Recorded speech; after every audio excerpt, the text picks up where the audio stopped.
Hi, it's Eric from Real World Readiness. When the physical infrastructure we use for transportation is breaking down, something like this dual sport motorcycle right here could be a lifesaver. Let's talk about why and what to look for in a dirt bike. So what makes a dual sport a good choice for preppers? Well, in the event of a disaster, there's a good chance roads are going to be broken, impassable, might have debris washed on them or be completely washed out. And a dual sport bike can go through a very small space. It can go through a 2 or 3 foot gap in the rocks. It doesn't need a whole lane of travel. You can even take it off-road and go around the damaged areas if you want to. There's a lot of flexibility with the motorcycle. It can go a lot of places that most cars can't fit. It's lightweight, and it's really got a lot of flexibility in the types of terrain and the types of roadways and the amount of damage it can suck up on a road. Another thing about them is it gives you options for alternate routes. If the main roadway is blocked, it's full of traffic, it's closed by the government, or it's impassable from brush or washouts or floods or whatever, you may have an option to take back roads, farm roads, forest roads, gravel roads that your family car can't handle. It gives you a lot more options as far as alternate routes. You could even ride a motorcycle down railroad tracks. It's not real comfortable, but you can ride it down the railroad right away if you need to, just bumping over the railroad ties. Another advantage of a dual sport motorcycle versus a dirt bike is that if you do get clear of the area, if you have a localized disaster like a flood, a hurricane, tornadoes, whatever the case may be that's causing the roads to be blocked up, if it's a local event, then once you get clear, you can ride the dual sport on the highway to wherever your backup location is, your bug out location, a relative's house, even just a hotel in 3 towns over that's not affected. Just wherever you need to go to get away from the local disaster, you can ride this bike on the highway once you get clear, just like you would a regular motorcycle. Another plus to a dirt bike or a dual sport motorcycle is that they get really good gas mileage. If you have a limited amount of gasoline, you can't get more, or the stations are closed, or you just have to really ration your gas, you can get a lot more bang for your buck in a dual sport like this. You can carry a pretty big load, but at the same time, most smaller dual sports like this guy are going to get you somewhere between 40 and 60 miles per gallon. Some of the really small ones, little 250s and stuff, you might even see yourself approaching 70 miles a gallon on those things under ideal circumstances. Obviously, they'll get a little bit less if they're crawling through mud and up trails and over rocks and stuff, but you'll be able to get a little bit more bang for your buck on your gasoline using a motorcycle than you will with a car. Kind of related to that, they're fairly easy to maintain, especially your simpler ones. You get some of the more complex, the bigger adventure bikes, some of your BMW 1200 type bikes, the maintenance gets a little bit more complex. But something like this Royal Enfield or a Kawasaki KLR 650, a DRZ 400, very simple machines. As long as electronics don't fail, you can do most of the repairs yourself. You just do a little bit of practice beforehand, learn how the bike works, get a little practice doing your own repairs. Maintenance is easy. Oil changes, chains, brake pads. You can take care of it yourself, and you can fix a lot of things that might go wrong with it when you're actually in the field with it after a disaster. And finally, the last thing that's great about these machines, you may be thinking, okay, that's great, but I can get a bicycle and I can do all that stuff, plus no gas, no maintenance, it's cheaper. Yes, you're right. A bicycle, we'll do another video about that another time. A bicycle is also a great prepper tool, especially if you're out of gasoline. But if you have the gas to run it, the cargo load on these things is so much higher than a bicycle, and the speed with which you can get around is so much higher. From here to downtown Missoula is about 15, 16 miles. That's not a big deal in a car, no big deal at all. You don't even notice it. On a motorcycle through overland, it's still a pretty good sized day if you're going over forest roads, washed out roads, trails. It's still a fair piece, but it's not that far. You're still looking pretty good. On a bicycle, it's a long way to go. Plus, when I get there, I can put several hundred pounds on this motorcycle between the bags, the racks. You can even get little trailers for motorcycles. Now, a little motorcycle trailer is obviously going to hinder your trail abilities, hinder your off-road capabilities. But if the roads aren't terrible, you might be able to get through with a trailer. And you can carry even more gear that way. But a motorcycle is so much faster and has so much bigger cargo capacity than a bicycle does that, given a choice, you're better off with a motorcycle. Now, if you've never ridden a motorcycle, it can be a little intimidating thinking about taking a dual sport across a washed out road. But you have time to start. Everybody that ever rode a motorcycle at one point didn't know how to ride a motorcycle, so you can learn, I guarantee. First thing you should do, if you've never ridden before, is take the Motorcycle Safety Foundation Basic Rider class. I'll put a link to that down below in the description. It's very important. It's a great course to teach you the basics of riding, controlling a motorcycle, and it'll teach you enough to keep you alive while you learn the rest. Plus, in most states, you can use that and you don't have to take the DMV test to get your motorcycle endorsement. But I absolutely 100% recommend that class for any new riders. Now, if you've only ridden street bikes, or even if you just want to brush up your skills, there are also a lot of schools and classes that teach dirt riding in particular. I think that would be a blast. I've never had the opportunity to go to one, but I think that would be a great investment in your readiness as well, to go take a dirt class specifically and learn how to handle a big bike in the dirt, on the trail, in hard conditions. But failing that, just get your training, learn how to ride it, and just take it out. Do it. Take your bike up on a forest road. A lot of logging roads are really fairly smooth gravel. They're not hard to do. Go ride until you're comfortable and push it a little bit harder and push it a little bit harder and just improve your skills. The more you do it, repetition builds skill, and the more you do it, the better. And on top of that, it's not really a chore. It's a lot of fun. It's just great taking these things out in the woods and riding the desert roads, and just there's nothing like a motorcycle. It's one of these preps that even if you never use an emergency, you're still gonna be glad you have it, because it's a blast. So get yourself a bike, get some training, and then also go out and practice. Use your skills, build them, build your confidence. In addition to riding, you should also learn how to do the basic maintenance yourself. We're talking about motorcycles from a prepping standpoint, from a readiness standpoint, which means that there will not be a bike shop on the corner you can drop it off at on Monday and pick it up on Friday to go riding. So learn to adjust your chain, learn to change your chain, learn to do your brakes, learn to do your oil service. If it does break down, try and figure out how to fix it. If you can't fix it and have somebody else fix it for you, ask them to show you what was wrong with it and how it was fixed. The more you can fix yourself, the longer this bike is going to last in a grid down, disaster, real world situation. And if you're counting on this bike for your lifeline, the longer you can keep it running on your own, the better. Let's talk a little bit about gear you'll need to go with the motorcycle. From a logistical point of view, you're going to want to get some saddlebags to carry cargo. Usually you can keep it dry, you can carry a lot of cargo without it bouncing around. I use these hard bags here, and they work great. You can also get soft bags that go in the same place. There is some controversy back and forth between the two. I like the hard bags because they protect my cargo. They protect the motorcycle a little bit if it falls. They're more watertight, they're more durable. But there is an argument to be made for soft bags, because if you crash in the mountains, it is possible to get your legs caught underneath the hard box and have the motorcycle cause injury that wouldn't have happened had you had a soft bag on there. I think it's an acceptable risk.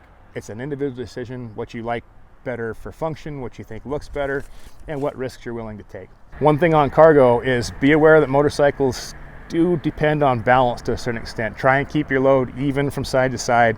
Try not to build it too high.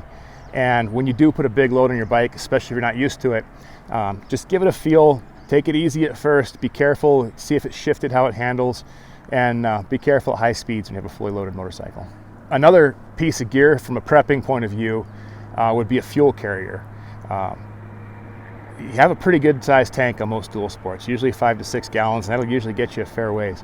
But if you're in a situation where gasoline is hard to come by, you may not necessarily find it. If you're bugging out, if you don't know where you're going, or you just are just out and about a lot on your bike, and you don't know if there's going to be gas out there.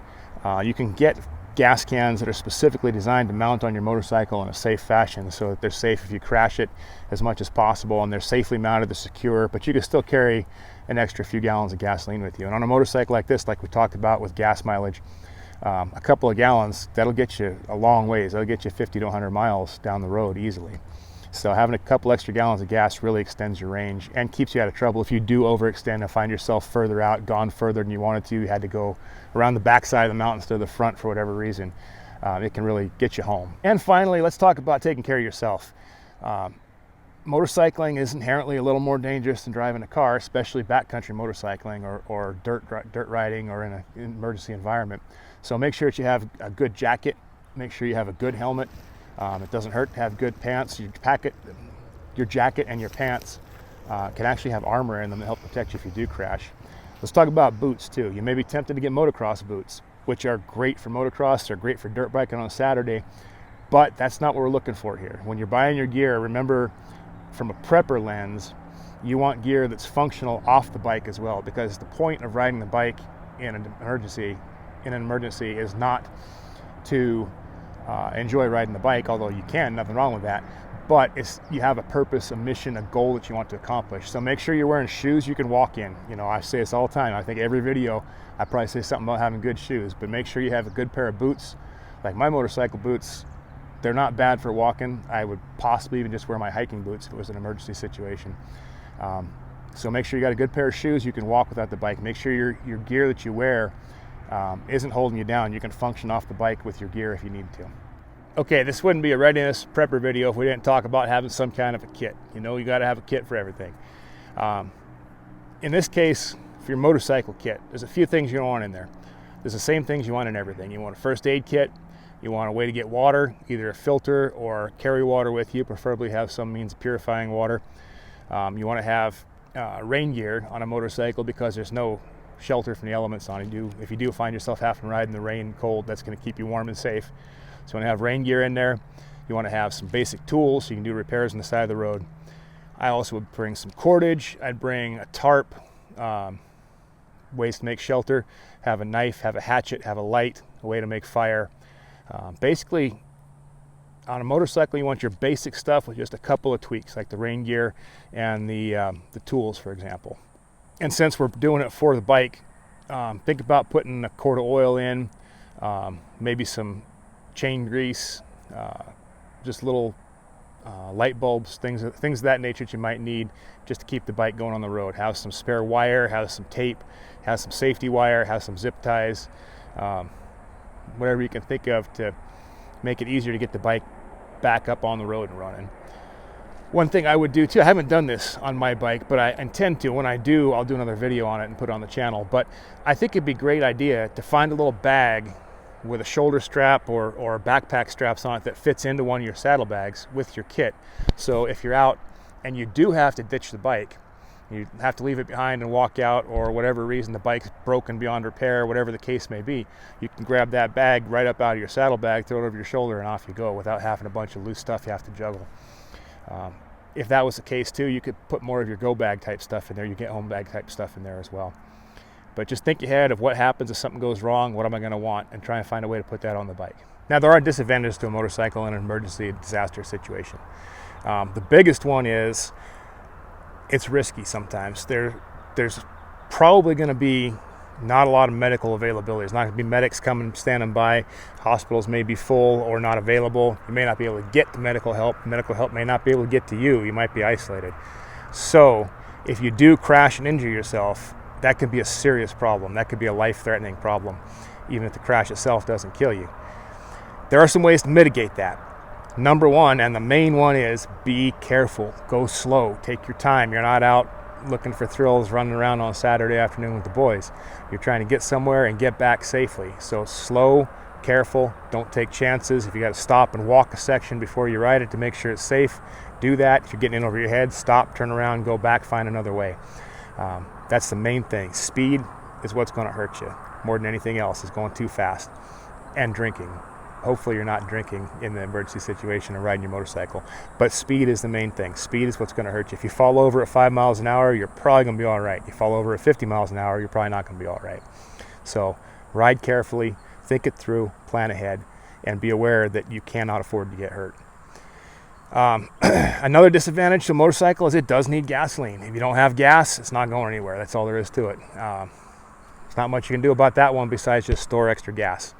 Have gas around the place. You should anyway. It's a good idea to have gas on hand just as a general prep for your cars, for any generators you may have, for your motorcycle, or even for neighbors that need it, or chainsaws or something like that. So you should have gas on hand anyway. So safely store 10, 20, 30 gallons of gas and cycle it through your yard equipment as you're using it. Cycle it through your snowblower, through your generators. Put it in your vehicles if you need to. It's getting old. But yeah, just have some gas on hand. That'll help mitigate that. There may come a time, though, in extended disaster when the motorcycle is no longer a viable tool. That's fine. Move on and do something else. Improvise, adapt, overcome. And the last threat is a security threat, especially if you're in a situation where people are desperate and mobility is limited for most people. They don't have gasoline. They can't get on the road. Roads are blocked, whatever the case may be. There may be people that want your bike, and they may try and take it from you because they see an opportunity to get out when they take what you have. So be aware of that. Think tactically. Be aware of people. Watch people. Don't stop if you're not not feeling good about it, trust your gut. You'll find that in most situations, your mind knows something's wrong. It'll pick up on things you can't see. It'll pick up on body language, on situational cues that you don't consciously know. If your gut is telling you something's not right, it's not right. Keep on rolling. Get out of there. Another thing too is you can't fight from a motorcycle. I don't care what Arnold did in Terminator. You're not shooting bad guys with a shotgun from your dirt bike riding up a dirt road. It's just not going to happen. So if you are attacked while you're on the bike, you have two options. Get out of there, escape, and that's your best option. Just get out of there as fast as you can, clear the area, keep on moving. If you can't do that, you're going to have to bail, ditch the bike, and find cover. You can use the motorcycle for cover once it's down, but it's not very much. It's pretty small, especially if somebody's putting rounds at you. So you're going to get off the bike, find cover, and either assess and either engage or retreat based on what's the best option at that time. So that's a downside to it. That's some things to think about and just be aware of security-wise. There are some security issues with the motorcycle. Let's talk about what kind of bike you might want to get. There's a lot of different options, and you want a bike that's going to fit you. You want something that's more dirt oriented if we're using it for prepping purposes like we're talking about today. You want something that's more oriented for the dirt, like this Royal Enfield Himalayan that I have. I really like this bike. This thing's terrible on the highway. It can barely do 70 miles an hour with my big butt on board, but it's fantastic off-road. I can ride up washed out gullies. I can ride trails with it. I can ride any dirt road I've encountered. I've never been anywhere that this bike couldn't go. The only limitation has been my ability to ride it. This bike has been fantastic. It's like a little tractor, and it's cheap. This bike is less than $6,000 brand new out the door, but it's also about 10 or 15-year-old technology. It rattles and bangs. It's not smooth. There are other options that are maybe better for you. Maybe it doesn't fit you right when you're riding it. Another great option is the KLR 650 by Kawasaki. This bike's been made for like 40 years. It may be longer than that. I don't even know. It's a great bike. It's fantastic. It's used worldwide for adventure travel, for day-to-day life in the third world. It's a fantastic motorcycle. They're available used fairly cheaply. Even new ones aren't super expensive. Great bike, great option. Take a look at that one. The DRZ series, DRZ 400, DRZ 650. I don't know if they're still making those ones, but there are plenty of used ones out there. Again, solid bike, solid off-road bike. Both those machines will do okay on the highway. Neither one's great on the highway, but they'll both do okay on the highway. Whatever you decide to get, go check it out, sit on it, ride it, see what feels good, what's comfortable, what you think you can handle, what you are going to be comfortable riding on, and get it. Start riding it, practice. Okay, I think we made it clear in this video why you might want to think about getting yourself a dual sport as part of your prepping, or if you already have one, integrating it into your prepping plans. Let me know in the comments what you think, any ideas on gear, any ideas on what to carry, any ideas of what bike you should have. Any thoughts on the subject at all? Tell me why I'm right, tell me why I'm wrong. Let's have a conversation down there. So until next time, stay safe, stay ready.